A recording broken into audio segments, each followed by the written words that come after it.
اخطاء شائعه الناس بتقع فيها وهي بتعمل الفاليو ستريم ماب. الخطا الاول هو ان احنا ما نحددش البرودكت فاميلي. يعني مثلا في اغلب المصانع اصلا بيكون في شركات كتير جدا فيها برودكت فاميلي واحده بس، فلو انت بتعمل فيها فاليو ستريم ماب مفيش مشكله. لكن لو انا رحت مصنع مصادفه في اكتر من برودكت فاميلي وانا ما اعرفش المعلومه دي واشتغلت على فاليو ستريم ماب على اقسام المصنع دور تو دور من غير ما مركز صح في اختيار البرودكت فاميلي او من غير ما اختار البرودكت فاميلي، ده هيخلي الداتا اللي معايا متضاربه، شويه المصنع شغال البرودكت فاميلي دي وشويه شغال البرودكت فاميلي دي، فالعمليه هتبوظ منك.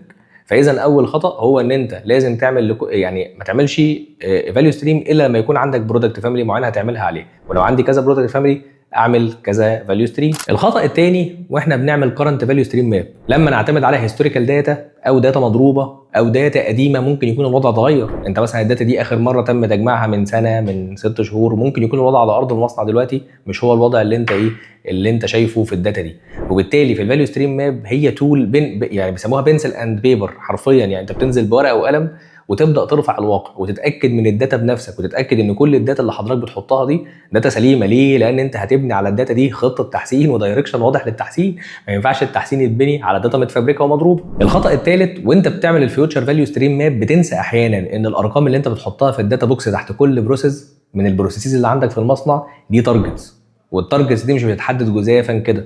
لازم تبقى مدرك مثلا وانت بتحط السايكل تايم انا بعمل ده ريليتد بتاكت تايم معين، والتاكت تايم ده في شركات بتبقى شغاله لود ليفلنج والخطه ثابته والدنيا تمام او يعني شبه ثابته، فالتاكت تايم شبه متحدد. في شركات تانية التاكت تايم فيها متغير والاوردرات متغيره، فالقصه دي بتبقى محتاجه ان انت تبقى مركز جدا وانت بتحدد التارجتس اللي هتشغل عليها البرودكت فاميلي دي في الفيوتشر فاليو ستريم ماب.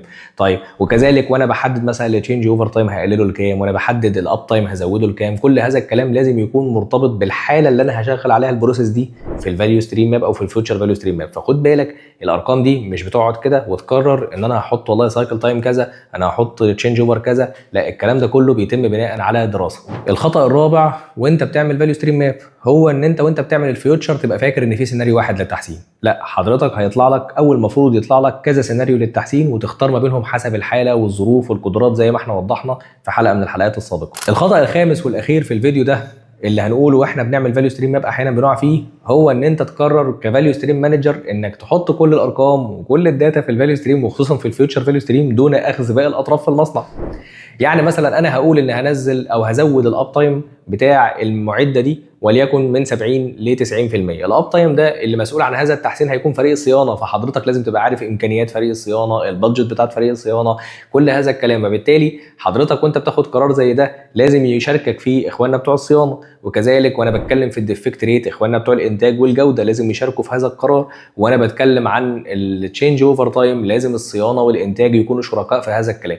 وبالتالي الفيوتشر فاليو ستريم ماب الداتا اللي بتتحط فيها ما بتتحطش جزافا كده، ممكن في تريننج او في حاجه تكون او في كتاب يكون الراجل بيحط الارقام كده قدامك سريع سريع، لكن عشان نحط هذه الارقام في الحقيقه احنا محتاجين الناس اللي بنسميهم البروسيس اونرز يبقوا موجودين، الناس اللي موجود الستيك هولدرز اللي ريليتد باي مشروع تحسيني هيتعمل جوه الفيوتشر فاليو ستريم ماب لازم يكونوا حاضرين في تحديد التارجتس والاهداف اللي هنشتغل عليها. لو حابب تعمل بنفسك فاليو ستريم ماب على مشروع حقيقي فحابب انك تنورني في الورك شوب بتاع الفاليو ستريم يوم الجمعه 24 ابريل ويوم الجمعه 1 مايو، هيكون يومين ان شاء الله. حضرتك هتحضرهم معانا فيزيكال او اونلاين، هتعمل معانا مشروع كامل على الفاليو ستريم ماب بشرط واحد بس ان انت تكون عندك فكره كويسه عن اللين. سلام.